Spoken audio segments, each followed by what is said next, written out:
C dash, इसमें भी 3 resistances आए। यहाँ से बात करें तो A D C, C dash 3 resistances आए, फिर से ए डी, डी डैश और सी डैश, यहाँ पर भी 3 रेसिस्टेंसेज है। सिमिलरली ए से ए डैश अगर हम चले गए तो भी यहाँ से ये पाथ बन जाएगा A dash, B dash, C dash, और दूसरा पाथ क्या बनेगा ए डैश, बी डैश और सी डैश। ठीक है, हर पाथ में क्या हो रहा है, देखो हर पाथ में कुछ ऐसे जा रहा है। देखो ए से ए डैश अगर हम ले गए तो उसके आगे इस तरह का सर्किट बन रहा है, पाथ कुछ इस तरह का बन रहा है, ऐसा बन रहा है, जहाँ पर ये एक रेसिस्टेंस है, उसके अलावा ये या तो ये 2 रेसिस्टेंस लग जाएंगे या फिर ये 2 रेसिस्टेंस लग जाएंगे। ठीक, इसका मतलब अगर यहाँ से करंट कितना जा रहा है I/3, कितना करंट जा रहा है यहाँ से I/3। एग्जाम्पल के लिए बताइए, आगे समझाती हूँ कैसे आएगा। ठीक है, तो यहाँ से अगर I/3 करंट जा रहा है तो आगे इसमें भी 2 रेसिस्टेंसेस है ऐसे, इसमें भी 2 रेसिस्टेंस है ऐसे, तो दोनों में सेम रेसिस्टेंस हो गया, दोनों पाथ्स में सेम रेसिस्टेंस, तो आगे फिर डिवाइड हो जाएगा करंट। जितना यहाँ से आ रहा है उससे आधा इधर चला जाएगा, आधा इधर चला जाएगा। यानी अगर I/3 आ रहा है तो हाफ ऑफ I/3 कहाँ चला जाएगा, इस पाथ में चला जाएगा, जो कि पाथ है आपका डी डैश, सी डैश, और कितना जाएगा, इसको सॉल्व करोगे तो I/6, यानी I/6 करंट आपका इस पाथ में चला जाएगा और I/6 ही आपका इस पाथ में चला जाएगा। समझ में आ रही है बात बच्चों? क्या हो रहा है, क्योंकि अच्छा अब यहाँ से देखो, अगर I करंट यहाँ जा रहा है, इस जगह पर ये भी सेम है, ये भी सेम है, ये भी सेम है, तीनों इक्वल रेसिस्टेंसेस है, तो करंट इक्वली डिवाइड हो जाएगा। ठीक, तीनों पाथ्स में इक्वली डिवाइड हो जाएगा, तो तीनों पाथ में इक्वली डिवाइड होगा तो हर I जो करंट है उसका 1/3 पार्ट एक उसमें जाएगा, एक पाथ में जाएगा, तो यहाँ पर करंट कितना जाएगा, यहाँ पर करंट चला जाएगा I/3, यहाँ पर भी करंट कितना चला जाएगा I/3, और यहाँ पर भी करंट कितना चला जाएगा I/3। अब तुम कहोगे मैडम आपने I/3 क्यों लिया, तो उसका रीजन ये है कि यहाँ पर सारे रेसिस्टेंसेस इक्वल हैं, इसलिए करंट को इक्वली डिवाइड कर लिया। लेकिन आप कहते हैं मैडम I1, I2, I3 भी तो हम ले सकते थे, बिल्कुल ले सकते थे, लेकिन उस जो इक्वेशन बनेगी वो बहुत कॉम्प्लिकेटेड बन जाएगी और उसको सॉल्व करना आपके लिए इजी नहीं होगा, क्योंकि अगर हमारे पास 2 I1, I2 होते हैं उसके लिए 2 इक्वेशन चाहिए। ठीक है, जब 3 I1, I2, I3 हो जाते हैं, 3 वेरिएबल्स हो जाते हैं, 3 इक्वेशन चाहिए, और यहाँ पर हर पॉइंट पर जाकर करंट डिवाइड होगा तो पाथ अलग अलग करंट आ जाएंगे, तो यहाँ पर इक्वेशंस भी बहुत सारी हो जाएंगी और बहुत सारी लूप्स हो जाएंगे, उनको सॉल्व करना थोड़ा सा मुश्किल होगा, इसलिए इसको इस फॉर्म में सॉल्व कर रहे हैं सिमेट्री के रूल से। ठीक है, तो अब I करंट यहाँ से गया तो वो I करंट इक्वली डिवाइड हो गया तीनों पाथ्स में। ठीक, और तीनों पाथ्स में इक्वली डिवाइड हो गया, तो अब यहाँ से I/3 गया। ठीक, अब इसके आगे वाले पाथ में देखो, अब यहाँ से करंट इधर जा सकता है, इधर जा सकता है। ठीक, और यहाँ पर भी दोनों में रेसिस्टेंस सेम है, और आगे जाओ तो भी रेसिस्टेंस सेम है, सी पॉइंट तक पहुँचना है तो रेसिस्टेंस सेम है, इसका मतलब इधर और इधर फिर से इक्वली डिवाइड हो जाएगा करंट। ठीक, तो यहाँ और यहाँ इक्वली डिवाइड हो जाएगा, तो BC पाथ में कितना जाएगा, BC पाथ में आपके चला जाएगा, यहाँ पर I/3 था और I/3 भी यहाँ पर 2 इक्वल पार्ट्स में डिवाइड होगा। ठीक, यानी हाफ ऑफ I/3 जाएगा एक पाथ में। ठीक, और एक पाथ में हाफ ऑफ I/3 जाएगा, यानी I/6 हो जाएगा कि नहीं, 1/2 इंटू I/3, जो यहाँ आपको समझाया है। ठीक, भाई दोनों पाथ्स में कितना चला जाएगा I/6, या सिंपलिसिटी के लिए आप यूँ कह सकते हो कि यहाँ पर करंट कितना मान लें 3I। ठीक, ताकि हर पाथ में I चला जाए और आगे डिवाइड हो तो I/2 हो जाए। ठीक, वो भी इजी है, वो आपको वैसे समझ में आए तो वो भी कर सकते हो, पर उसके लिए आपके दिमाग में ये होना चाहिए कि इस पाथ में पहले आप अज्यूम करें 3I। ठीक, अगर आप सिंपली I अज्यूम करते हैं तो उसको भी फिर पार्ट्स में डिवाइड करते चले जाइए। ठीक, तो अब यहाँ पर I/6 चला गया, यहाँ पर भी कितना चला गया I/6। ठीक, इतना पार्ट चला गया, अब यहाँ से ये सीधा यहाँ मिलेगा। ठीक, अब इन दोनों पाथ्स को छोड़ दो, अब यहाँ आ जाओ A D पाथ में I/3 यहाँ से गया, अब ये I/3 यहाँ पर BC ठीक, और डिवाइड होगा तो यहाँ पर फिर इस पाथ में भी कितना करंट जाएगा, I/6, और इस पाथ में भी कितना करंट चला जाएगा, I/6। ठीक, अब इस पाथ की बात करते हैं। ठीक, अब इस पाथ में बात करें तो यहाँ पर I/3 जा रहा है, ये A' B' में और A' D' में डिवाइड होगा। ठीक, इन सब में क्या होगा, डिवाइड होगा। ठीक, और इन सब में डिवाइड होगा, यानी ये पार्ट में कितना, यहाँ पर भी कितना चला जाएगा, I/6, और यहाँ पर भी कितना चला जाएगा, I/6। ठीक, अब आगे वाले पार्ट में देखो, यहाँ से I/6 आ रहा है तो वो I/6 इधर जाएगा। ठीक, और यहाँ से I/6 आ रहा है, यहाँ से भी I/6 आ रहा है, मिलके यहाँ कितना जाएगा भाई, आपको क्या लगाना है, किरचॉफ्स फर्स्ट लॉ। तो यहाँ पर दोनों जगह से आ रहा है तो अब सी में तो जाएगा। ठीक, सी में जाएगा तो यहाँ पर जाएगा कितना करंट, इस पाथ में करंट जाएगा I/3। कैसे, I/6 प्लस I/6 इसका। ठीक, और यहाँ से I/6 जा रहा है, ये भी I/6 यहाँ जाएगा, सॉरी ये यहाँ से I/6 आ रहा है, ये यहाँ से भी I/6 आ रहा है, तो इस पाथ में भी कितना जाएगा, I/3। ठीक, और यहाँ पर बात करें इस पॉइंट पर तो I/3 इससे आ गया, I/3 इससे आ गया। यहाँ इस D' पॉइंट पर देखो, I/6 यहाँ से आ रहा है, I/6 नीचे से आ रहा है, D' से, तो वो फिर यहाँ पर मिलकर कितना आ जाएगा, I/3। क्लियर हुई बात, समझ में आया नहीं आया भाई? यहाँ पर करंट का डिवाइडेशन कैसे किया, ये बात समझ में आई नहीं आई? Raise your hands.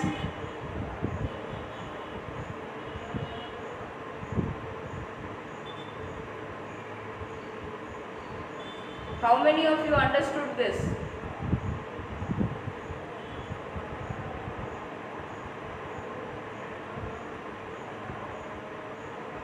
नहीं आया किसी को भी समझ में,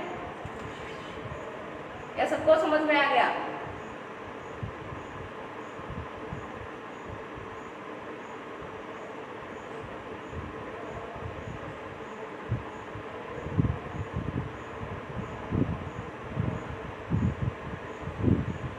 ये स्टूडेंट्स आपको आवाज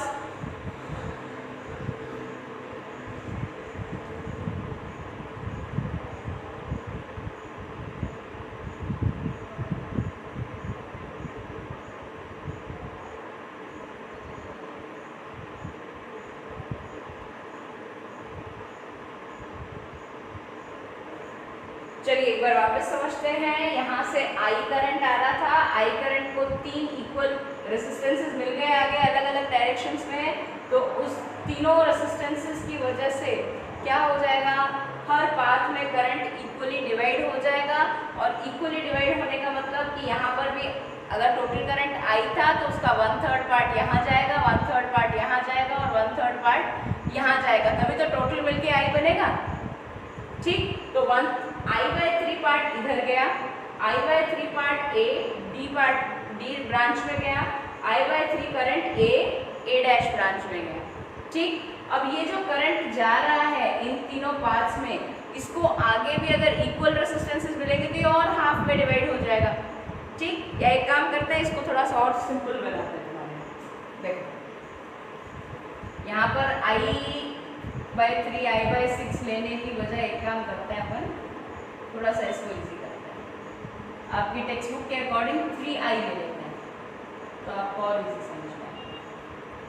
ठीक है, देखो अब मान लेते हैं कि ये जो बैटरी है ये कितना करंट प्रोवाइड कर रही है, 3I। कितना करंट प्रोवाइड कर रही है, 3I। ठीक, तो अब 3I करंट जा रहा है तो हर पाथ में इक्वल करंट डिवाइड करना है, तो क्या हम कह सकते हैं कि AB पाथ में I करंट गया, AD पाथ में I करंट गया और A' पाथ में I करंट गया, कह सकते हैं ना? यहाँ तक तो कोई डाउट नहीं। चले आगे, अब यहाँ पर I करंट गया, यहाँ I गया, यहाँ I गया, केवल इस वाले पाथ को हम देख रहे हैं A जंक्शन। ठीक, अब इस B जंक्शन पर यहाँ पर ये I करंट जो यहाँ से गया इस 1 ओम के रेसिस्टेंस के अक्रॉस ये जो I करंट गया, ये I करंट यहाँ जाकर अब ये भी इक्वल रेसिस्टेंस है, ये भी इक्वल, दोनों सेम है, दोनों 1 ओम के हैं। ठीक, तो आगे वाले पाथ में इसको क्या दिख रहा है कि ये भी सेम है, ये भी सेम है, तो अब दोनों तरफ कैसे डिवाइड होगा? इक्वली डिवाइड होगा। भाई I यहाँ से आ रहा था तो आधा यहाँ चला जाएगा, आधा यहाँ चला जाएगा। समझ में आई बात? यानी अब इस पाथ में करंट कितना चला जाएगा? I/2, और इस पाथ में भी करंट कितना चला जाएगा? ये वाला जो पाथ है, इस पाथ में, इसमें भी करंट चला जाएगा I/2। क्लियर? ठीक है। अब यहाँ पर I/2 चला गया, यहाँ पर I/2 चला गया। अब इसके आगे की बात हम नहीं करते हैं क्योंकि आगे हमें निकालना पड़ेगा करंट। ठीक है, अब इस डी जंक्शन AD वाले पाथ पर चले जाओ, इस पाथ पर, AD वाले पाथ पर। यहाँ पर भी I करंट गया, I करंट इस डी जंक्शन पर जब पहुंचा तो इसने देखा इधर एक पाथ जा रहा है, इधर एक पाथ जा रहा है। ठीक, और दोनों में रेजिस्टेंस, इसका भी 1 ओम, इसका भी 1 ओम। ठीक, तो वहां जाकर फिर इक्वली डिवाइड हो जाएगा, यानी कि DC पाथ में करंट जाएगा I/2 और D' पाथ में भी कितना करंट चला जाएगा? I/2। अब समझ में आ रही बात? ठीक है, दोनों में I/2 चला जाएगा। अब इस A' पाथ को देखते हैं। A' पाथ में यहाँ से अब चला गया कितना करंट? I करंट यहाँ से गया, इस पॉइंट पर पहुंचकर इसको दो जंक्शन, एक जंक्शन मिल गया जहां पर दो वायर्स निकल रहे थे, दोनों का रेजिस्टेंस सेम, इसका भी सेम और इसका भी सेम। तो यहाँ पर जब ये गया तो यहाँ पर ये I/2 करंट इधर छोड़ चला गया, बाकी बचा हुआ आधा करंट यहाँ चला गया।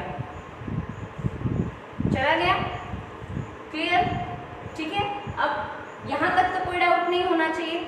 अब आगे देखो, अब यहाँ से इस बात को अगर हम देखें तो यहाँ C पॉइंट पर, जो C जंक्शन है वहां पर देखो I/2 इस पाथ से करंट आ रहा है, I/2 इस पाथ से करंट आ रहा है।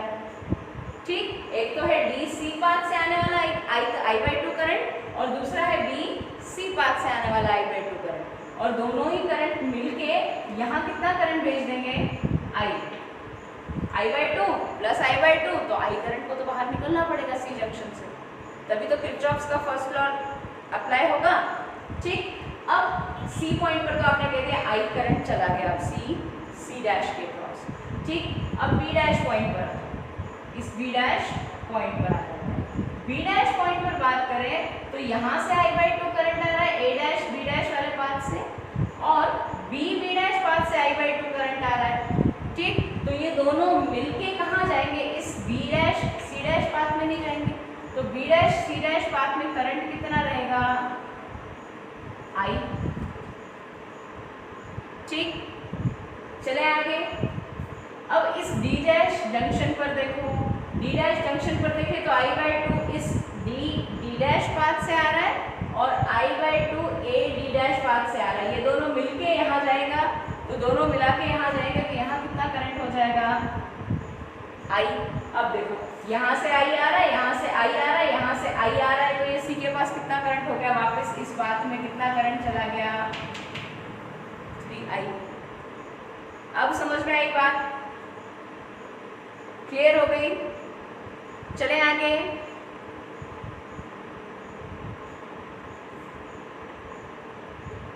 ठीक है, अब इतनी बात अब समझ में आ गई, तो अब सॉल्यूशन बहुत आसान है। ठीक है, कैसे आसान है? देखो, मुझे ये बताओ कि इस पूरे कॉम्बिनेशन को, ये जितना कॉम्बिनेशन है, इसकी जगह मैं कह दूं कि एक सिंगल सर्किट, एक सिंगल रेजिस्टेंस लगा दिया। ये इस पूरे की जगह मैंने R इक्विवेलेंट रेजिस्टेंस लगा दिया, और इस पूरे को हटाकर A और C पॉइंट के बीच में इस पूरे कॉम्बिनेशन को हटाकर ये रह गया आपका A पॉइंट, और ये हो गया आपका C' पॉइंट। A' और C' पॉइंट के बीच हमने बाकी सारे रेजिस्टेंसेस हटा के एक इक्विवेलेंट रेजिस्टेंस लगा दिया R इक्विवेलेंट, और अब इस रेजिस्टेंस के अक्रॉस जो बैटरी हमने लगा रखी है वो कितनी है? बैटरी है 10 वोल्ट की, और करंट यहाँ कितना जा रहा है? करंट यहाँ जा रहा है 3I। कितना करंट जा रहा है? 3I। ठीक है, और अब इस इक्विवेलेंट रेजिस्टेंस की वैल्यू हम फाइंड आउट करेंगे। ठीक है, कैसे करेंगे? तो इसके लिए हम यही लूप कंसिडर करेंगे। कौन सी लूप? ये वाली लूप कंसिडर करें। ठीक, कंसिडर करते हैं। हमने क्या कर दिया, इस पूरे को एक single equivalent circuit R equivalent से रिप्लेस करना चाहा।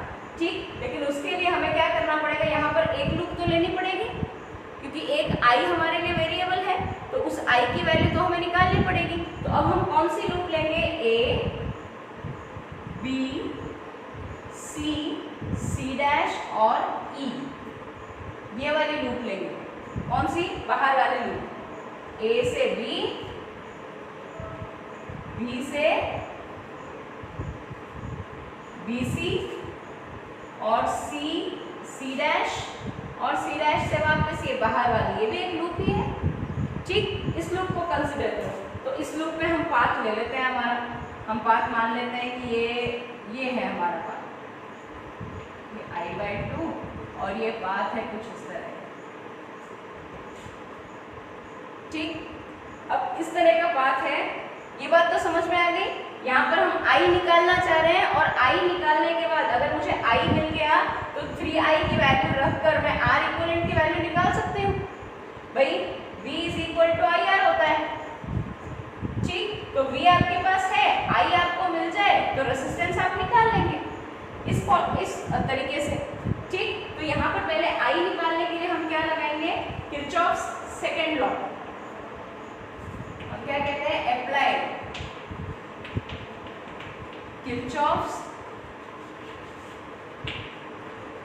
Second law in loop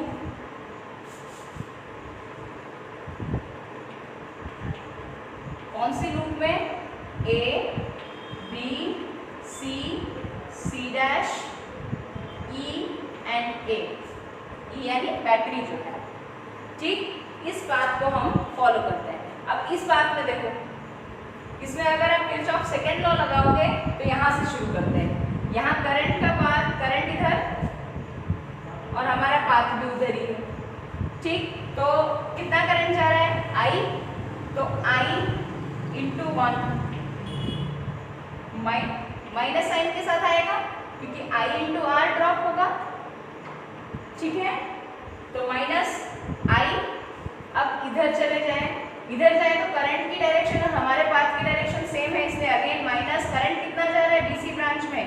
I/2 × resistance क्या है? 1 ओम। ठीक, फिर यहाँ चले जाए, अब इस ब्रांच में करंट कितना है? I, तो माइनस पाथ की डायरेक्शन हमारे करंट की डायरेक्शन के अलोंग है, इसलिए -I × 1। ठीक, अब इधर घूम के आ जाओ वापस। अब बैटरी में आ गए, बैटरी में हम कहाँ से कहाँ जा रहे हैं? नेगेटिव टू पॉजिटिव टर्मिनल, यानी एग्जिट कहाँ से कर रहे हैं? पॉजिटिव टर्मिनल से, तो +E या +E = 0 होना चाहिए। ठीक, और ये =0 होना चाहिए, तो इसका मतलब यहाँ पर इसको सॉल्व कर लें। E की वैल्यू आपको पता है, I की वैल्यू आप निकाल सकते हैं, निकाल दीजिए। तो इन सारी टर्म्स को उस साइड ले जाइए, तो क्या मैं कह सकती हूँ E जो कि कितना है? 10 वोल्ट्स। E कितना है आपका? 10 वोल्ट्स। तो 10, इन सारी चीज़ों को उधर ले जाएंगे तो ये क्या बन जाएगा? I + I/2 + I = 10। ठीक, और इन सबको ऐड करेंगे, I + I 2I और I/2 कितना हो गया? 2.5I, या इसको यूं कह दूं मैं 2.5I, जिसको मैं क्या लिख सकती हूँ? 2 to the 4 + 1 5/2 कितना हो जाएगा? 5/2 आएगा ना, यहाँ पर ऐड करोगे, इसको एलसीएम लेके ऐड करना, सॉल्यूशन यही आएगा आपका 5/2I = 10। तो यहाँ से हम क्या सॉल्व कर सकते हैं? हम सॉल्व कर सकते हैं I = 10 × 2/5। ठीक, तो इसको सॉल्व करते हैं, तो इसको सॉल्व करेंगे तो 5 2s are 10, तो I = 4 एम्पियर। ठीक, करंट आपको क्या मिल गया? 4 एम्पियर। किसकी वैल्यू मिली है? ये I की वैल्यू मिली है, जबकि सर्किट में करंट कितना है? रिमेंबर दिस, ठीक है। हमारी लूप में करंट है कितना 3i, ठीक। लेकिन इस 3i को हमने कहीं यूज नहीं किया क्योंकि 3i जा ही नहीं रहा था अकेले किसी पाथ में। जिस पाथ में जितना करंट जाएगा उतना ही हम यूज करेंगे, ठीक। तो यहाँ पर i हो गया 4 एम्पियर। सो करंट इन या current by battery, current given by battery. तो बैटरी कितना करंट दे रही थी, हमने माना था 3i, तो 3 into I that is 3 into 4 यानी 12 एम्पियर। क्लियर?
यस स्टूडेंट्स, आवाज़ आ रही है बच्चों?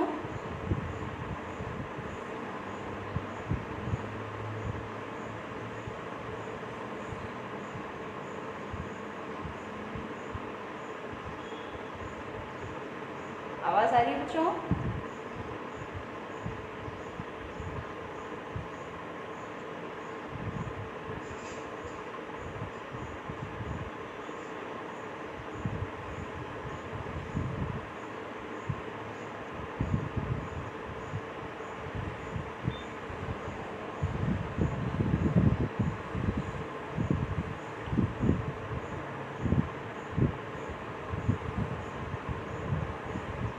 Yes students, can you hear me? Okay, now अभी क्लियर है ना? ज्वाइन करने को से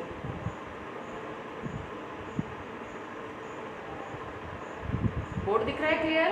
एक ही बोर्ड होगा मोस्ट प्रॉब्ली क्या एक ही है, ठीक है? क्लियर है ना?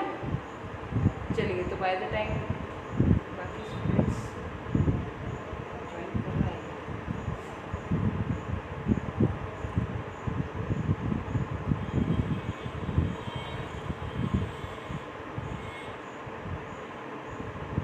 चलिए, तो बाकी ज्वाइन करेंगे नहीं करेंगे, वो करेंगे तो बीच में आते जाएंगे, ठीक है? ठीक है, यहाँ तक क्लियर हुआ बच्चों? यहाँ तक समझ में आया हमने क्या किया? ठीक है, हमने बेसिकली कुछ नहीं किया। हमने पहले तो करंट का डिवाइडेशन किया और उस करंट के डिवाइडेशन से हमने केवल सिंगल लूप लिया। कौन सा लूप? बाहर वाला, ए बी सी डैश और ई ए, ठीक, ये वाला लूप लिया। इस लूप में किरचॉफ सेकेंड लॉ लगाया और किरचॉफ सेकेंड लॉ लगाने के बाद हमने क्या कर दिया, इसको सॉल्व कर दिया आई के लिए, ठीक है? और आई की वैल्यू, क्योंकि आपके पास एक ही वेरिएबल था आई और आपके पास इक्वेशन भी सिंगल ही थी, ठीक, तो आपको इजी हो गया आपके लिए, ठीक है? तो यहाँ पर दोनों को आपने ज्वाइन किया और यहाँ से आपने आई की वैल्यू निकाली। तो अब इस बात में 3i करंट जा रहा है और 3i किसके बराबर होगा? 12 एम्पियर, ठीक? ये 12 एम्पियर जो करंट जा रहा है, ये करंट अब इस पूरे पाथ में डिवाइड हो रहा है, ठीक है? यहाँ तक तो आई होप कोई डाउट नहीं होगा। कोई है बच्चा आप लोगों का? Kinjal, Prachi,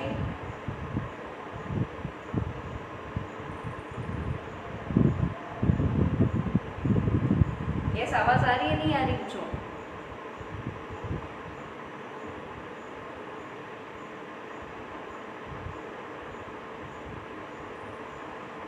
yes Kinjal, raise your hands if you can.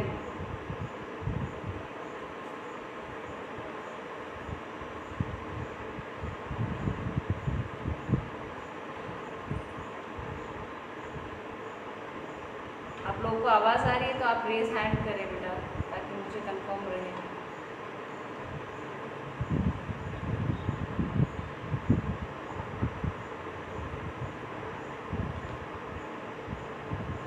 Can you hear me?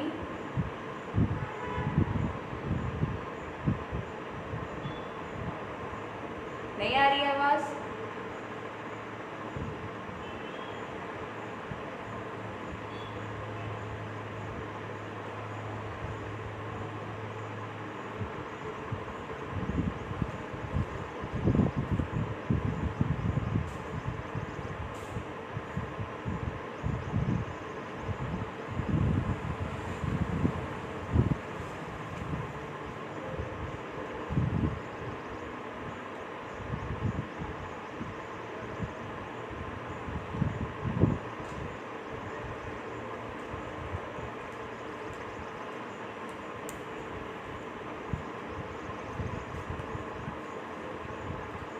Yes बच्चों, आवाज़ आ रही है?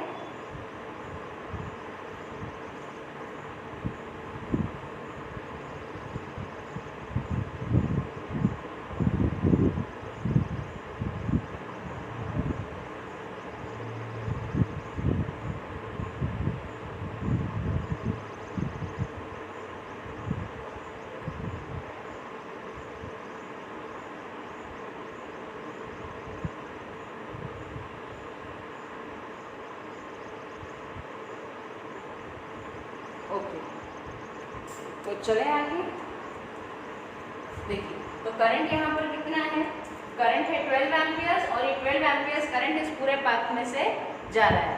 ठीक है, अब इसको देखें तो यहाँ पर, ठीक है, अब यहाँ पर देखो, ठीक, इतना बार क्लियर हो गया। इससे आगे चलते हैं। देखिए, तो अब यहाँ टोटल करंट कितना फ्लो हो रहा है, current in the circuit is, या total current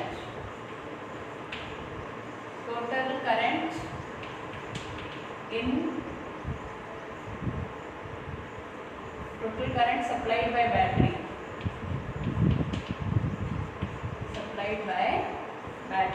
battery total current कितना दे रही है, जो कि हमने माना था 3I, और ये किसके इक्वल हो जाएगा, 12 एम्पियर्स के। ठीक, तो अब इस पूरे सर्किट को रिमूव करके हम एक सिंगल रेजिस्टेंस लगा देते हैं R इक्विवेलेंट, और इसके अक्रॉस यहाँ पर हमने बैटरी लगाई 10 वोल्ट की, और अब इस 10 वोल्ट से निकलने वाला करंट कितना है, 12 एम्पियर। तो क्या हम इस R इक्विवेलेंट की वैल्यू निकाल सकते हैं, बिल्कुल निकाल सकते हैं। कैसे निकाल सकते हैं, V is equal to I into R, ये होता है V है आपका 10 volt is equal to current कितना है 12 एम्पियर्स इंटू रेजिस्टेंस। हम कह रहे हैं कि इस पूरे सर्किट के बदले एक इक्विवेलेंट सर्किट रेजिस्टेंस हमने लगा दिया R इक्विवेलेंट। ठीक, तो अब इस R इक्विवेलेंट की वैल्यू कैसे निकालना है, तो R equivalent will be equal to 10 by 12, that means 5/6 ohm. ठीक, तो R इक्विवेलेंट की वैल्यू कितनी आ जाएगी आपके पास, R equivalent will come out to be 5/6 ohm. Clear,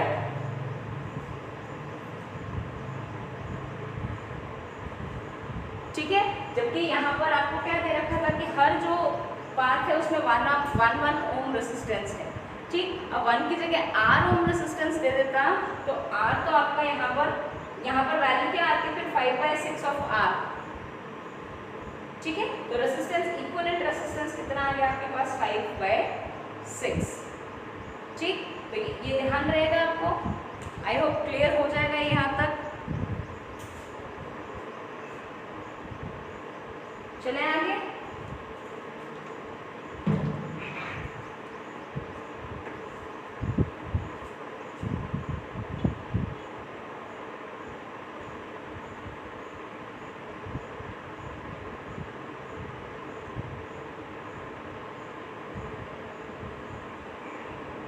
clear. जो स्टूडेंट्स बाद में जुड़े हैं वो भी वापस सुन लें कि इस पूरे पाथ को हमने क्या किया, हमने करंट निकाल लिया था 12 एम्पियर्स।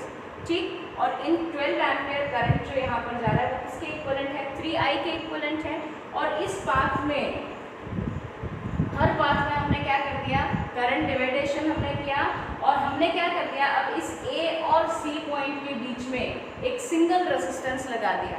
ठीक, जैसे कि मैं अभी हटा के आपको बता दूं एक बार, इसको रिमूव कर रहे हुए इस पूरे सर्किट की जगह पर हमने क्या कर दिया, इस पूरे पाथ की जगह पर हमने A पॉइंट और C पॉइंट के बीच, ये था आपका A पॉइंट और ये था आपका C point, C dash sorry. ठीक है, इसके और इसके बीच हमने एक सिंगल रेजिस्टेंस लगा दिया उस पूरे क्यूबिकल नेटवर्क की जगह पर, जिसको हम कह रहे हैं R इक्विवेलेंट।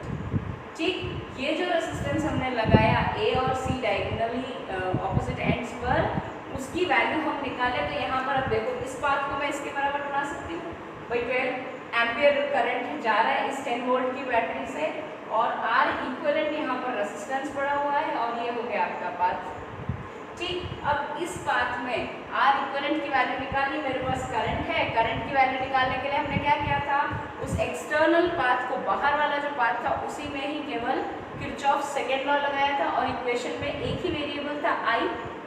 ठीक, तो उस I को हमने वैल्यू निकाली, I की वैल्यू हमारे पास कितनी आई थी, I की वैल्यू हमारे पास आई थी 4 एम्पियर, और हमने इस पाथ में करंट माना था 3 इंटू I यानी 3 इंटू 4 एम्पियर्स यानी 12 एम्पियर्स हो गया टोटल करंट पाथ में, और पाथ में टोटल करंट 12 एम्पियर्स है, और रेजिस्टेंस इसका R इक्विवेलेंट माना तो V is equal to IR according to Ohm's law होता है। तो V कितना लगाया हमने 10 वोल्ट, आई कितना है 12 एम्पियर और आर इक्विवेलेंट की वैल्यू हमें कैलकुलेट करनी है। तो आर इक्विवेलेंट क्या हो जाएगा 10/12 यानी ये वैल्यू आ जाएगी 5/6। ये तब था जब आपको हर रेजिस्टेंस की वैल्यू 1 ओम दे रखी थी। कितनी दे रखी थी 1 ओम। और अगर आर दे रखी हो तो आप क्या कर लेंगे वहां पर आर के टर्म्स में वैल्यू आ जाएगी। जो आंसर आ रहा है ना आपका वो आर के टर्म्स में आ जाएगा। क्लियर? क्योंकि करंट ही आपका आर के टर्म्स में आएगा और करंट जब आर के टर्म्स में आएगा तो वही वैल्यू आप यहाँ रखेंगे तो रेजिस्टेंस भी आपका आर के टर्म्स में आएगा। क्लियर? कोई डाउट यहाँ तक? कोई डाउट है बच्चों यहाँ तक? ठीक,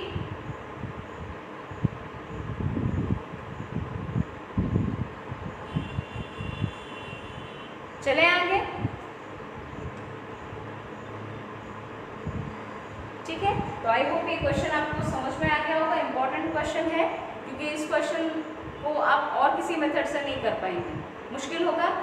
सॉल्व कर लेंगे, किरचॉफ लॉ लगा के बहुत सारी इक्वेशंस बन जाएंगे, उनको सॉल्व करने बैठेंगे तो बहुत लंबा चौड़ा प्रोसेस हो जाएगा। यहाँ हमने इसको किससे कर दिया बाय सिमेट्रिकल। ठीक है, तो यहाँ इस क्वेश्चन को आप इस फॉर्म में कर लेंगे। ठीक, तो आई होप अब आप कर लेंगे। अब आपका जो दूसरा एग्जाम्पल था, आपका एग्जाम्पल 3.1, ठीक है, उसको मैं फटाफट एक बार आपका उसका जो बेस कॉन्सेप्ट है जो आपको समझ में नहीं आ रहा होगा वो मैं समझा देती हूँ, उसके बाद आप लोग खुद कर सकेंगे। ठीक है,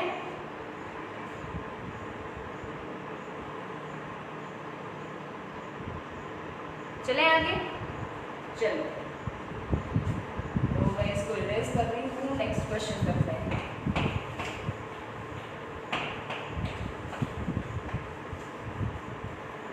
नेक्स्ट क्वेश्चन इज एग्जाम्पल 3.1।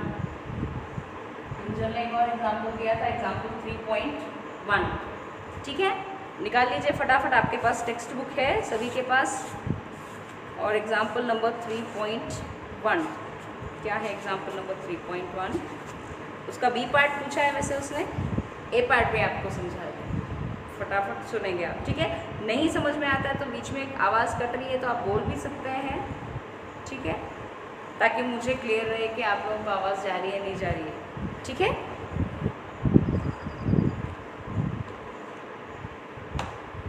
चले आगे।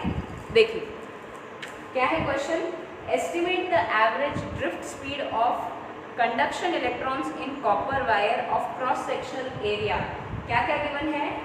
Estimate average drift speed of conduction electrons in a copper wire. यानी एस्टिमेट क्या करना है हमें? एस्टिमेट करना है, we have to find drift velocity. We have to find drift velocity. What are we given? Copper wire of cross sectional area. Area of cross section क्या दे रखा है? Area of cross section is given 1.0 into 10 to the power -7 metre square of cross sectional area 1 into 10 to the power -7 metre square carrying a current of 1.5 ampere. Current कितना जा रहा है इसमें? Carrying a current of 1.5 ampere. Okay, assume that each copper atom contributes रफली 1 electron. क्या मतलब इसका? Assume करेंगे कि ईच कॉपर एटम यानी हर एक copper atom contributes 1 conduction electron. यानी एक कॉपर एटम केवल एक ही इलेक्ट्रॉन देता है कि मेरा यही इलेक्ट्रॉन कंडक्शन के लिए काम करेगा। ठीक है, मतलब उसके पास इलेक्ट्रॉन्स बहुत हैं लेकिन वो उनमें से एक कॉपर एटम एक ही इलेक्ट्रॉन देता है कि भाई मेरा तो एक ही इलेक्ट्रॉन एक्स्ट्रा है, आपको एक ही मिलेगा। ठीक है, तो वही वो क्या कह रहा है कि each copper atom contributes only 1 electron for conduction. The density of copper is, copper की डेंसिटी दे रखी है, क्या दे रखी है? Density of copper, density of copper at copper की दे रखी है आपको 9.0 into 10 to the power 3 kg per metre cube.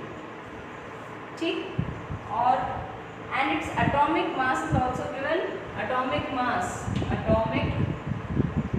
Is given as 63.5 atomic mass unit. ठीक है, ये तो इसका फर्स्ट पार्ट है। ठीक है, पहले फर्स्ट पार्ट ही करते हैं फिर सेकेंड पार्ट पर आएंगे। सेकेंड पार्ट कहता है कंपेरिजन। ठीक है, अब ध्यान से सुनो, हमें क्या गिवन है, ड्रिफ्ट वेलोसिटी हमसे पूछी है, एस्टिमेट करने के लिए कहा गया है। ठीक, ए जो है वो है आपका area of cross section given है। ठीक, एरिया ऑफ क्रॉस सेक्शन आपका गिवन है, तो कितना गिवन है, 1 × 10⁻⁻7 मीटर स्क्वायर। करंट उस कॉपर वायर में से जा रहा है 1.5 एम्पियर, उसकी डेंसिटी है 9 × 10⁻³ kg/m3 और एटॉमिक मास आपको ये दे रखा है। ठीक, अब ड्रिफ्ट वेलोसिटी निकालनी है, तो ड्रिफ्ट वेलोसिटी और करंट के बीच का क्या रिलेशन था, ड्रिफ्ट वेलोसिटी और करंट के बीच में रिलेशन था ये I = NEA × VD। ये पढ़ा है हमने, ठीक है, याद भी रखना है इसको। ठीक, तो I = NEA VD। ठीक, अब यहाँ पर आपको E पता है, चार्ज ऑफ इलेक्ट्रॉन, A पता है, area of cross section, drift velocity आपको कैलकुलेट करनी है, I आपको गिवन है, N बच गया। यानी यहाँ से अगर मैं ड्रिफ्ट वेलोसिटी का फॉर्मूला निकालूं तो drift velocity VD will come out to be I divided by N × E × A आ जाएगा। यानी अगर मेरे पास ड्रिफ्ट वेलोसिटी VD निकालनी है मुझे, मेरे पास I है, N है, E है, A है, तो हम निकाल सकते हैं ड्रिफ्ट वेलोसिटी कितनी होगी। ठीक, अब यहाँ पर हमें I पता है 1.5 एम्पियर, चार्ज ऑफ इलेक्ट्रॉन पता ही है, और जो कितना होता है चार्ज ऑफ इलेक्ट्रॉन, 1.6 × 10⁻⁻19 कूलम। ठीक, एरिया ऑफ क्रॉस सेक्शन आपको गिवन है। ठीक, तो अब आपको चाहिए क्या, आपको N चाहिए। अब N होता क्या है, तो यहाँ बात करें N की, N होता है number of electrons per unit volume. क्या होता है, number of electrons per unit volume. ठीक, अब इसका मतलब मुझे यूनिट वॉल्यूम में कितने इलेक्ट्रॉन मिलेंगे उसका नंबर चाहिए। ठीक, अब उसका नंबर निकालने के लिए आपके पास एक हिंट इसने दी है कि एक कॉपर एटम एक ही इलेक्ट्रॉन दे रहा है। क्या कह रहा है, बहुत सारे कॉपर एटम है लेकिन एक कॉपर एटम एक ही इलेक्ट्रॉन दे रहा है, तो जितने कॉपर एटम उस 1 यूनिट वॉल्यूम में होंगे वो यूनिट वॉल्यूम में उतने इलेक्ट्रॉन दे देंगे कि नहीं देंगे भाई। जितने कॉपर एटम्स 1 मीटर क्यूब में है या 1 सेंटीमीटर क्यूब में है, यूनिट वॉल्यूम में जितने कॉपर एटम होंगे हर कॉपर एटम एक एक दे देगा इलेक्ट्रॉन, तो जितने कॉपर एटम 1 यूनिट में है, 1 यूनिट वॉल्यूम में है, उतने ही इलेक्ट्रॉन निकलेंगे 1 यूनिट वॉल्यूम से। ठीक, तो यानी N की वैल्यू निकालनी है, तो N की वैल्यू यानी number of electrons per unit volume निकालना है, उसके लिए मुझे क्या निकालना पड़े, number of copper atoms per unit volume, per unit volume, ये आना चाहिए। ठीक, अब ये कैसे निकले, तो इसके लिए आपको एक मजेदार चीज दे रखी है, डेंसिटी। डेंसिटी दे रखी है, मास दे रखा है। ठीक, डेंसिटी दे रखी है और एटॉमिक मास दे रखा है। अब डेंसिटी क्या बता रही है, डेंसिटी क्या बता रही है, 9.0 × 10⁻³ kg/m3। डेंसिटी का क्या मतलब होता है, कितना मास है कितनी वॉल्यूम। क्या होता है, कितना मास है कितनी वॉल्यूम है, तो यहाँ कितना मास है, 9 × 10⁻³ kg है 1 मीटर क्यूब में। ठीक, कितना मास है 1 मीटर क्यूब में, 9 × 10⁻³ kg/m3। ठीक, लेकिन क्योंकि हमारे पास, हम इसको किस में कन्वर्ट करेंगे, ग्राम में कन्वर्ट करेंगे। क्यों ग्राम में कन्वर्ट करेंगे, क्योंकि एटॉमिक मास यूनिट जो दी रहती है वो हमें ग्राम्स में दी है। ठीक है, तो हम यहाँ पर इस kg को किस में कन्वर्ट करें, ग्राम में। तो ग्राम में कन्वर्ट करोगे तो 10⁻³ × ग्राम लिखोगे, kg की जगह क्या लिखोगे, kg को ग्राम में कन्वर्ट करोगे तो 1 kg = 10⁻³ ग्राम। तो 1 kg को यहाँ से हटाकर आप लिख देंगे 10⁻³ ग्राम्स, और वो 10⁻³ और ये 10⁻³ मिलके क्या हो जाएगा, कुछ ऐसे हो जाएगा, 9 × 10⁻6 ग्राम/m3। ये हो जाएगा ना। ठीक है, आई होप यहाँ तक क्लियर है आप सभी को, कोई डाउट नहीं है यहाँ तक। ठीक, तो अब इस पार्ट में, ठीक है, अब इस पार्ट में हमें क्या निकालना है। अब इसका मतलब ये क्या है, 1 मीटर क्यूब में मास कितना है, 9 × 10⁻6। इसी चीज को मैं यहाँ लिख रही हूँ। ठीक है, इस फॉर्मूले को हम, ये वाला फॉर्मूला मैंने यहाँ लिख दिया, इसको लास्ट में यूज करेंगे। उससे पहले जो कॉन्सेप्ट है यहाँ पर वो समझ लेते हैं। देखिए, mass in unit volume, unit volume में जो मास है वो कितना है, 1 मीटर क्यूब, यानी 1 मीटर क्यूब यूनिट वॉल्यूम हो गई। और मास कितना है इसमें, 9 × 10⁻6 ग्राम। ठीक, इतना मास हो गया 1 मीटर क्यूब। ठीक, चले आगे। अब यहाँ कॉन्सेप्ट लगाएंगे आप, मोल कॉन्सेप्ट। क्या लगाएंगे, मोल कॉन्सेप्ट। मोल कॉन्सेप्ट क्या कहता है, वो ये कहता है कि एटॉमिक मास जितना वेट होगा तो उसमें नंबर ऑफ एटम्स कितने होते हैं। एटॉमिक मास में एवोगैड्रो नंबर ऑफ एटम्स होते हैं। क्या कहता है कि जितना एटॉमिक मास है किसी भी सब्सटेंस का, उसमें एवोगैड्रो नंबर ऑफ एटम्स होते हैं। ठीक, यानी कि मैं यूँ कह सकती हूँ कि 63.5 ग्राम ऑफ कॉपर कंटेन्स कितने इलेक्ट्रॉन, कितने एटम्स ऑफ कॉपर, तो इट कंटेन्स 6.02 × 10⁻23 एटम्स। ठीक, भाई 63.5 ग्राम में कितना होता है, 6.02 × 10⁻23 एटम्स होते हैं। तो 1 ग्राम में कितना होगा, 1 ग्राम में कितना हो जाएगा, 6.02 divided by 63.5 multiplied by 10⁻23 atoms. ठीक, 1 ग्राम में इतने होंगे। ठीक, और हमारे पास कितना ग्राम है, हमारे पास वॉल्यूम, यूनिट वॉल्यूम में कितना मास है, 9 × 10⁻6 ग्राम। ठीक, तो 9 × 10⁻6 ग्राम में एटम्स कितने होंगे, तो ये क्वांटिटी मल्टीप्लाइड बाय 9 × 10⁻6। ठीक, यानी ये कितना आ जाएगा, 6.02 डिवाइडेड बाय 63.5, इसको उधर करते हैं।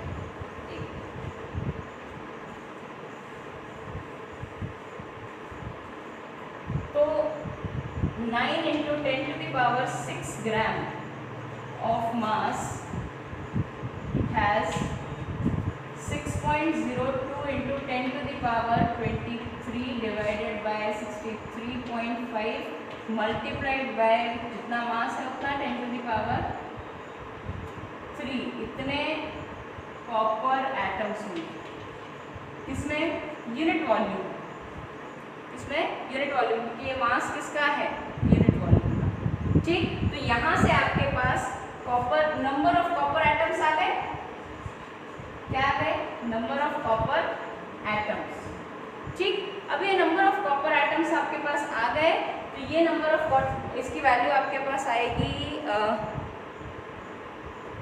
8.5 × 10⁻28, 8.5 × 10⁻28 कॉपर एटम्स।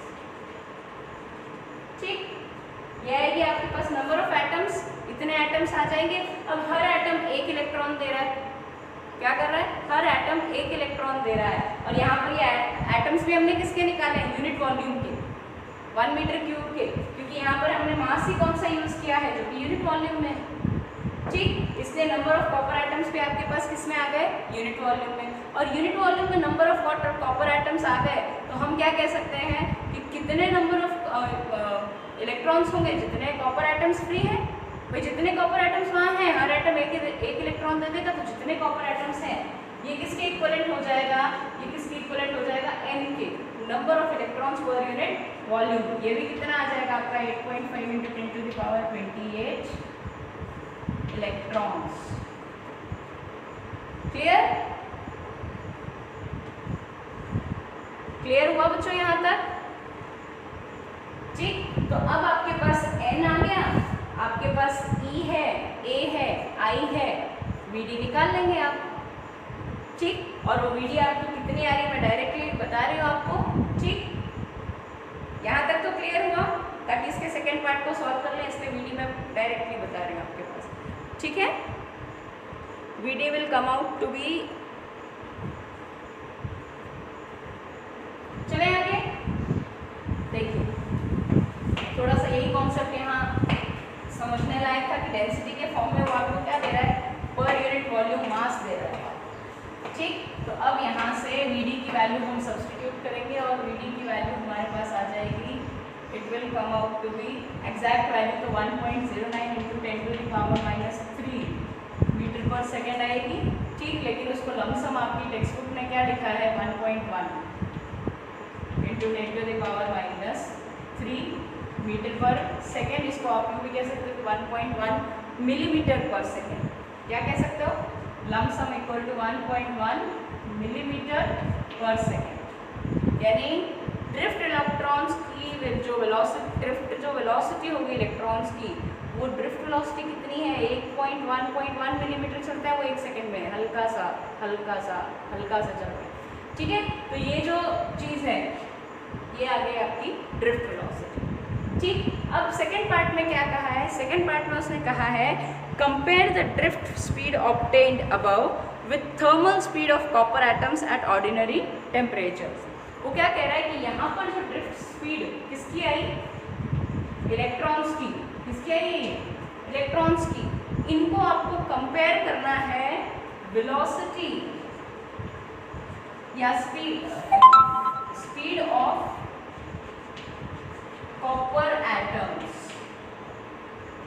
कॉपर एटम्स की स्पीड के साथ आपको कंपेयर करना है, ठीक।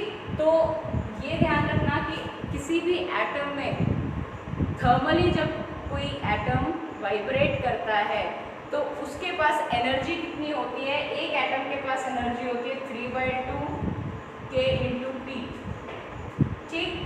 ये होती है एनर्जी ऑफ वन एटम।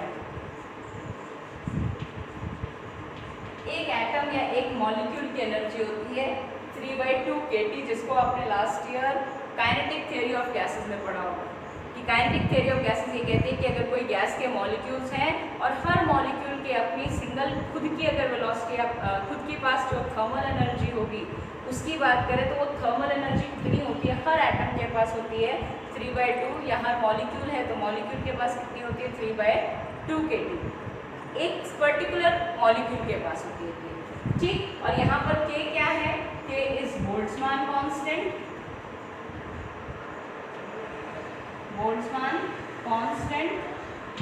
और T है आपका टेम्परेचर, T क्या है, टेम्परेचर, ठीक। अब ये एनर्जी है एक एटम की, ठीक। तो एनर्जी है तो वो एनर्जी उसके भाई एटम क्या करेगा, मूव करेगा, जिगजैग मोशन करेगा, और वो जिगजैग मोशन कर रहा है यानी उसके पास उतनी ही क्या है, काइनेटिक एनर्जी। तो ये एनर्जी ऑफ एटम में क्या कह सकती हूँ, this is equal to ½ mv² of copper atom will be equal to 3/2 kT।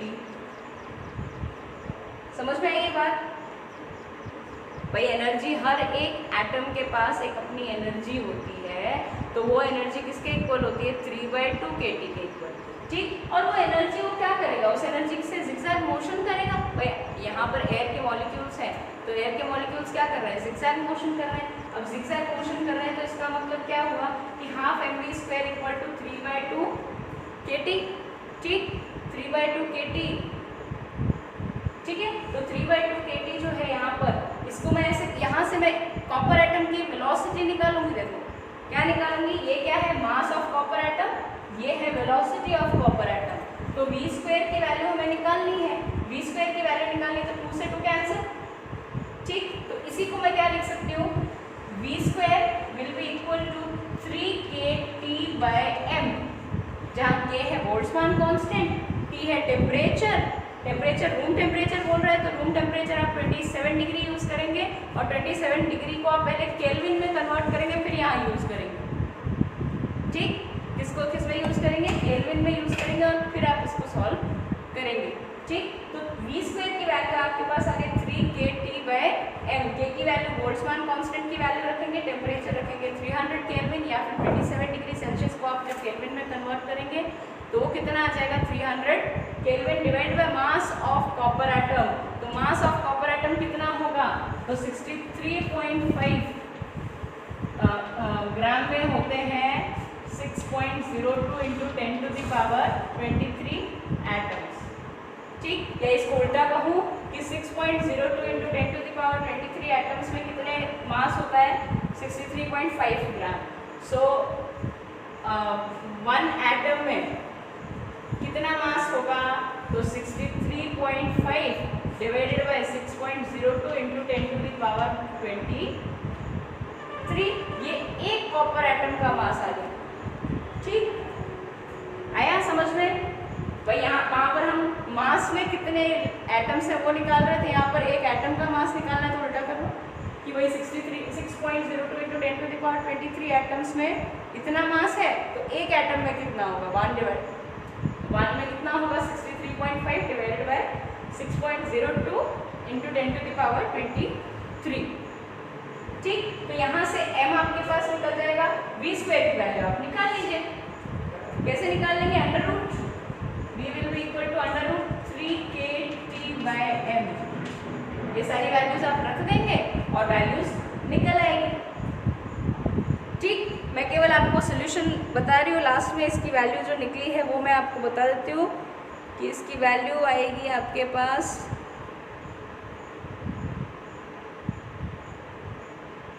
2 into 10 to the power 2 metre पर सेकेंड स्क्वायर। यानी यहाँ पर ये जो v आएगा आपके पास वेलोसिटी ऑफ कॉपर एटम, ये कितना आएगा 2 into 10 to the power 2 metre पर सेकेंड। ये क्या आई, this is velocity of copper atom.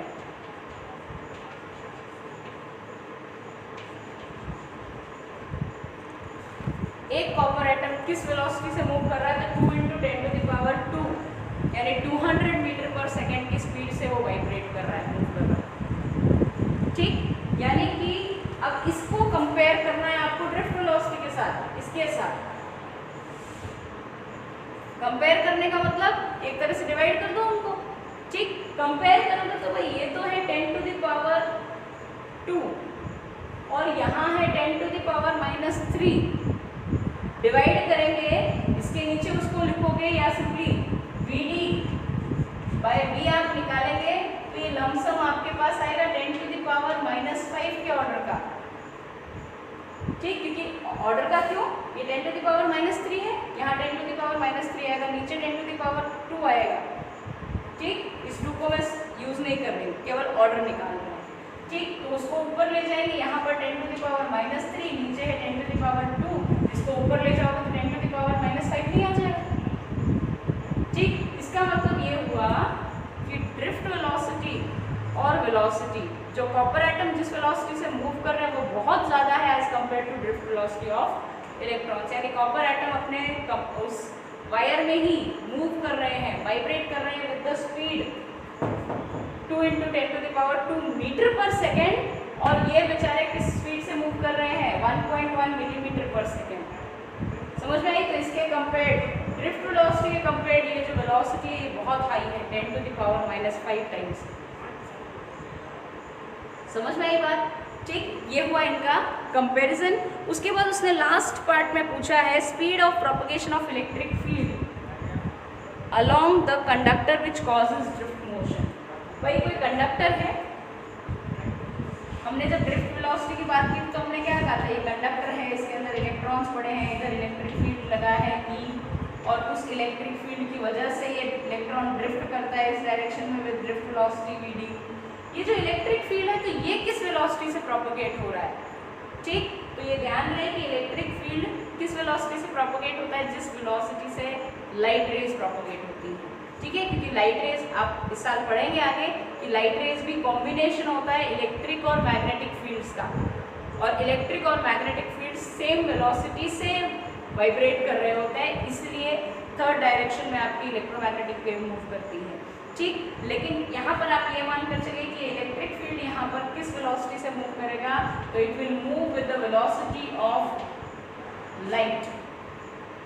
Light कह दीजिए या इलेक्ट्रोमैग्नेटिक वेव्स कह दीजिए, तो स्पीड कितनी होगी इलेक्ट्रिक फील्ड की, तो it will be equal to 3 × 10⁸ metre पर सेकेंड। क्लियर? तो इलेक्ट्रिक फील्ड किस स्पीड से मूव करेगा, जो स्पीड से इलेक्ट्रोमैग्नेटिक वेव्स मूव करती हैं उसी स्पीड से मूव करेगा, जो कि या यूँ कह लीजिए कि जिस स्पीड से लाइट मूव करती है, 3 × 10⁸ मीटर पर सेकेंड। ठीक, और कंपैरिजन करें तो कॉमन सी बात दिख रही है कि कॉपर एटम्स ज़्यादा तेज़ी से वाइब्रेट कर रहे हैं as compared to the drift velocity of electron. Electron तो बेचारा हल्के हल्के चल रहा है तब, लेकिन कॉपर एटम्स क्या कर रहे हैं, vibrate, they are moving like this. ठीक है, तो उस बेचारे इलेक्ट्रॉन की तो वेलोसिटी कहाँ दिखेगी, मिलीमीटर में है, और वो किस में भाग रहा है, 200 मीटर पर सेकेंड। क्लियर? तो यही था आपका क्वेश्चन। यहाँ पर आपके सॉलिड स्टेट का थोड़ा सा कॉन्सेप्ट आपको समझ में आ गया होगा। क्लियर बच्चों? Any doubt? फिर भी कोई डाउट हो तो आप लोग पूछ लीजिएगा, मैसेज कर देना और पूछ लेना। हाँ प्राची बोलो बेटा।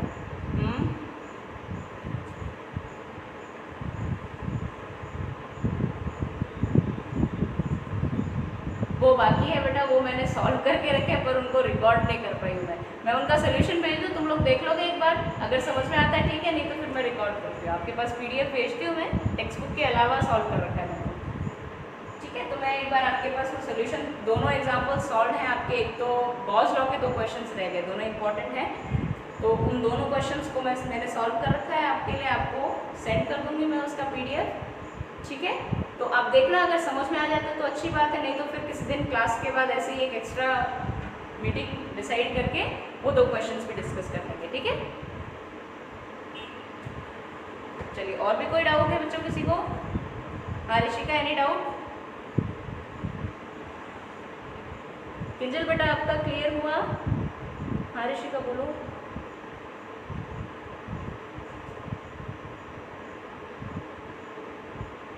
चलिए, तो आई होप आज की क्लास बेकार नहीं गई होगी, आप लोगों को समझ में आया होगा कुछ। ठीक है, तो with this we end our meeting for today. Okay.